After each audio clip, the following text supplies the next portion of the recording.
I see we have some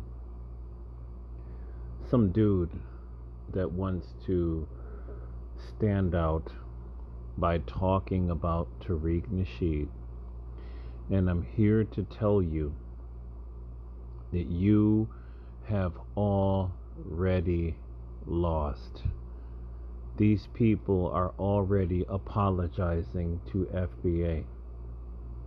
They're all we it's not even August 1st. It's not even time for the boycott, and that one African woman has already been fired, and they are already apologizing to FBA. I won't give this guy any sort of time, any sort of attention. He's some new dude that come out here and he's talking about King Flex, and we're not, we don't care about this, man. We don't care. We are a lineage and we are a movement and we are powerful, and we are showing you that we can break you. We can break you. We are unstoppable.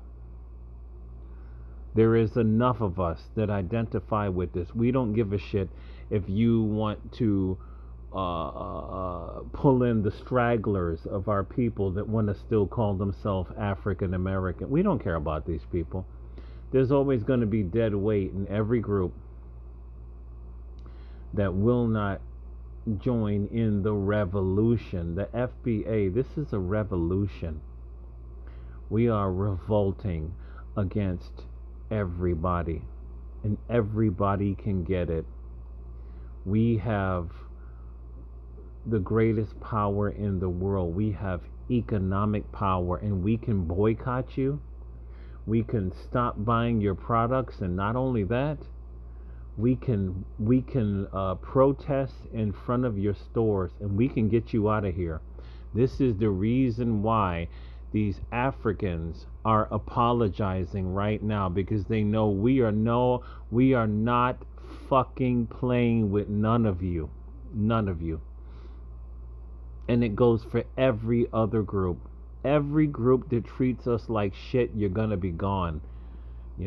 I remember there was this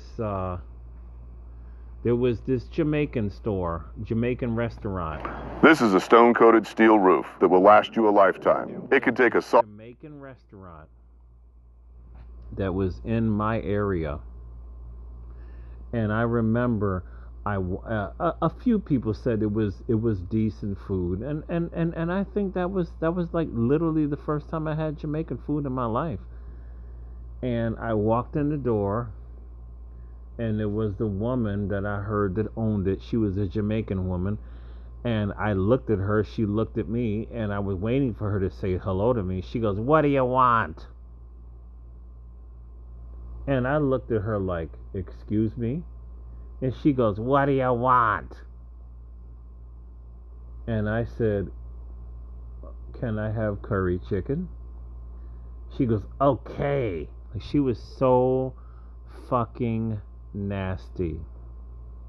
And my attitude is, you may treat people like this back home in your country. This is acceptable. But in America, you have to say hello to people. You have to have a friendly greeting, right? And I was like, okay. I waited. They made it. It was good.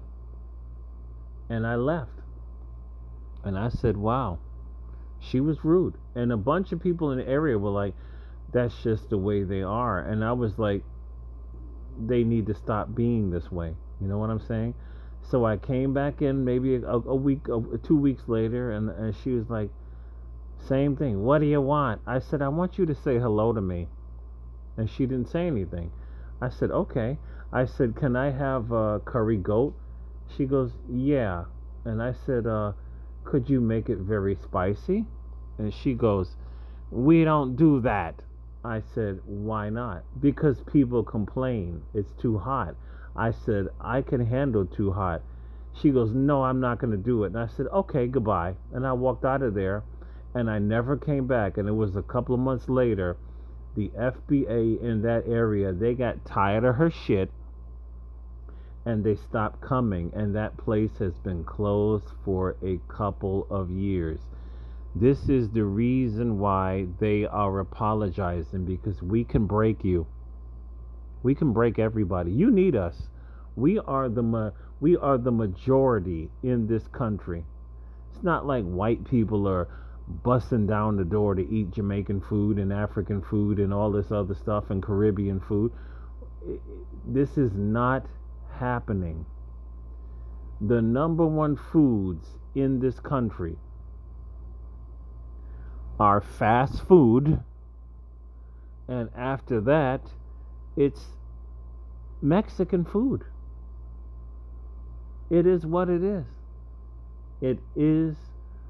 We have not had enough soul food exposure in this country. We haven't. We should have it, because most white people eat soul food. This is the truth. How many? Most white people eat fried chicken. So I am really surprised that we have not had nationwide soul food restaurants that have been sticking out like Chipotle, right?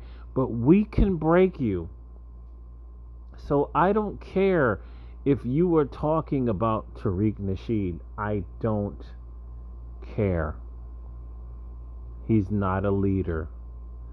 He is somebody that has started this movement, and it is not going away, and we are not going away, and a lot of people don't like it, but we have power, and we can break you, and there is enough of us, and we are growing every day. We are not taking disrespect. If you are not disrespecting us, we don't have a problem with you.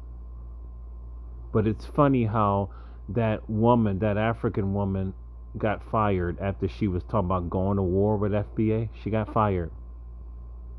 Then a bunch of these African apologies are coming out now, because they know that we can break you here, and we don't need you here. We don't need you here. You need us. You need us. And we are not tolerating the disrespect anymore. I just saw a video where another African was talking about how they're doing better than us, and one of his own African people told him that that was a lie, because I'm sitting here and we have African young men that are homeless in my area, literally sleeping outside in the street. I do not like to see this for anybody. But I'm here to tell you that you are not doing better than us. This is a lie. And if you are doing better than us, you are doing better than us because your ass had to come here. You couldn't do better than us in your own home country. So we're not taking this disrespect anymore. And all relationships are give and take. If you are allowed to come here, then we should be allowed to have citizenship in every single African country. I don't want to hear it anymore. I don't want to hear the bullshit anymore. If you're not working on it, or if these programs are not available right now, what is fucking taking you so long? I saw Benin is having African citizenship. Fucking hurry up. I saw Liberia is still dragging their ass with getting that going on. What is wrong with you that in 2025 you can't get a simple citizenship passport program going on in these African nations? We're tired of your shit. And we don't need you. We're not playing with you. We don't care if you don't like Tariq Nasheed. We are FBA, we are strong, and we are going nowhere. And you can fuck off. This is exactly the way it is. We're going to teach you that we are the same people that have fought in every war in this country, and we are still warriors and we win all the time. That is all.